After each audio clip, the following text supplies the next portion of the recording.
यहाँका हजारौं ती साक्यहरूको चाहिँ रगतले चाहिँ बनेको खोपडी हो भनेर चाहिँ विश्वास गर्छन् मान्छेहरूले। फाइन्डिङ बुद्धको यो तेस्रो ऐतिहासिक गन्तव्य तिलौराकोटको रमणीय र ज्ञानमूलक ठाउँलाई विश्राम दिएर हामी हाम्रो साधन सलिनाकै काखमा रमाउँदै फेरि लाग्यौँ। सग्र हावातिर जाँदैछौँ, बाटो यही हो है त।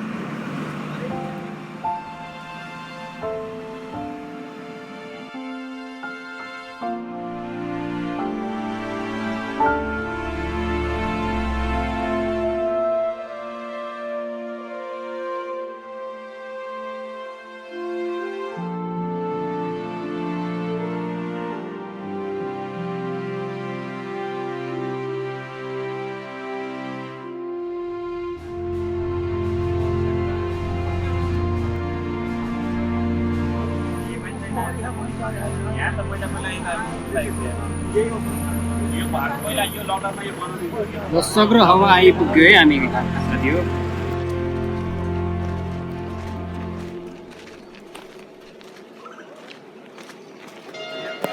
अहिले हामी छौँ सग्र हावामा। सग्र हावा नाम सुन्दा त आफैसँग जोडिएको इतिहास हो कि जस्तो लाग्ने, आफ्नै नामसँग मेल खाएर हो कि।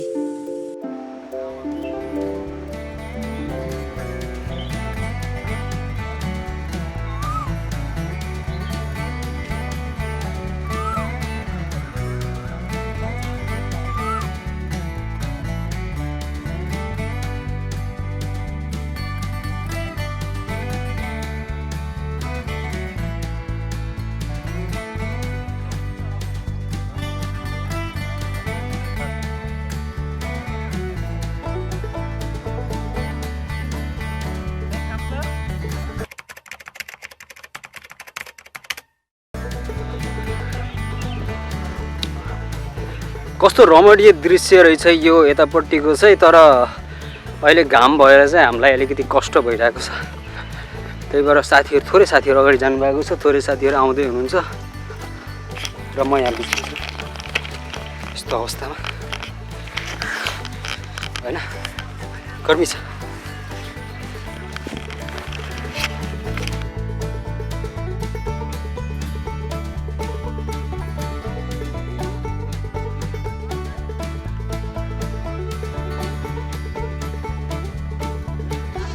भिडियो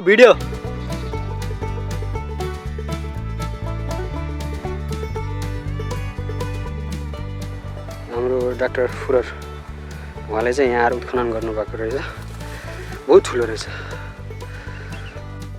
हाम्रो गार्ड दाइले त पुरै राउन्ड हान्नुभयो त हाम्रै बसी गर्नै पऱ्यो होइन, गर्नै पऱ्यो। गर्मी बहुत छ। अनि तपाईँले कति भयो यहाँ काम गर्न थाल्नु? म यहाँ चाहिँ 2 वर्ष भयो। त्यति बेला केही इन्फ्रास्ट्रक्चर यो केही निर्माणहरू कार्यहरू हुँदै थियो? त्यति बेला सुरु भएको थिएन।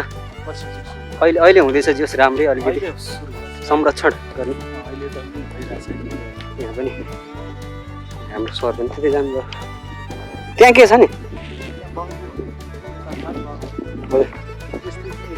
त्यो फलामको जुन हरियो कलरको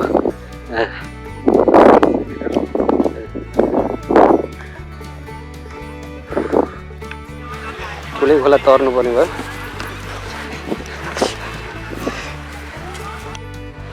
हो हाम्रो गाउँलेसँग खैरेनी बसे जस्तो छ है। यसको नाम चाहिँ पौराणिक नाम चाहिँ ओक्कल भन्ने रहेछ। अनि कतिजनालाई चाहिँ खासै राम्रो मिठो पनि लागेन, तर मलाई चाहिँ मिठो लाग्यो। हल्का लप्सी जस्तो। स्थानीय नाम चाहिँ लम्बु सागर। लम्बु किन भनियो होला? लामो भएर यहाँको चाहिँ जुन चाहिँ के अरे पाउन्ड छ लेक होइन, त्यो चाहिँ लामो छ होइन, लामो आकारमा भएको हुनाले लम्बु सागर भनेर भनियो। तर यसको चाहिँ खास ऐतिहासिक नाम चाहिँ के हो त भन्दा सग्र हावा। कोसल देशको राजा चाहिँ प्रसेनजितको छोरा विरुद्धले चाहिँ के गर्यो त भन्दाखेरि यहाँ चाहिँ कपिलवस्तुका साक्यहरू होइन, कपिलवस्तुका साक्यहरूलाई चाहिँ सामूहिक रूपमा ल्याएर चाहिँ यहाँ नरसंहार गर्यो। अब बाँच्न के अरे भाग्न सकेका चाहिँ कोही इन्डियातिर लागे, कोही हिमालयतिर लागे भनेर भनिएको छ बौद्ध साहित्यहरूमा। तर कति भन्ने सङ्ख्या चाहिँ त्यसमा पनि साहित्य अनुसार फरक छ। कतिले 9,979 परिवार भन्छ, कुनै विद्वानहरूको किताबमा त्यो कुरा छ। कतिले 70,000 साक्यहरूको चाहिँ यहाँ सामूहिक रूपमा चाहिँ वध भएको भनेर भन्छ, नरसंहार भएको भन्छ। कतिले 77,000 भनेर भन्छ। यसमा एब्सोल्युट एउटै छ भन्ने चाहिँ छैन। विद्वान पिच्छे चाहिँ के छ त फरक मतहरू छन्। त्यसले गर्दाखेरि अब एउटा चाहिँ के छ त भन्दा यहाँ माथि उत्तर पश्चिममा भेटिएका प्रमाणहरूबाट यहाँ चाहिँ यो साक्यहरूको नरसंहार भएको हो कि भन्ने कुराहरूको चाहिँ प्रमाण त्यहाँ चाहिँ भेट्न सकिन्छ। लहरै करिब चाहिँ 100औंको सङ्ख्यामा चाहिँ त्यहाँ उत्तर पश्चिम दिशातिर चाहिँ स्तूपहरू भेटिएको छ। र 1895 मा डाक्टर एन्टोन एलोइस पोरर भन्नेले यो ठाउँको चाहिँ पहिलो उत्खनन गर्नुभएको रहेछ र उहाँले केही चाहिँ आर्टिफ्याक्टहरू यहाँ चाहिँ नि प्राप्त गरेको र अनि त्यति बेलाको चाहिँ पाल्पाको गभर्नर खड्ग शमशेरलाई ती चिजहरू हस्तान्तरण गरेको भनेर अस्ति भोला सरले चाहिँ त्यो कुरा भन्नुभएको थियो। भनिन्छ नि कोइलाको खानीमा हिरा पाइन्छ भनेर। यस्तो हिंसा, पीडा, अत्याचार, अपराध, मारकाट आदि इत्यादि भएको यो ठाउँ र यहाँको दुःखद इतिहास सुन्दा एकदम मन नै भारी भएर आउँछ। यस्तो ठाउँ र यस्तो परिस्थितिको समय सन्दर्भको बिचमा सिद्धार्थ गौतम बुद्ध जस्तो सरल, सत्य र ज्ञानीको जन्म हुन नै लेखेको थियो।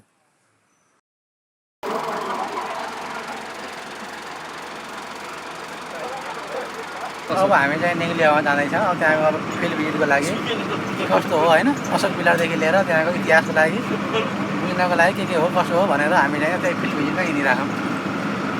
ठिक छ भन्यो त अनि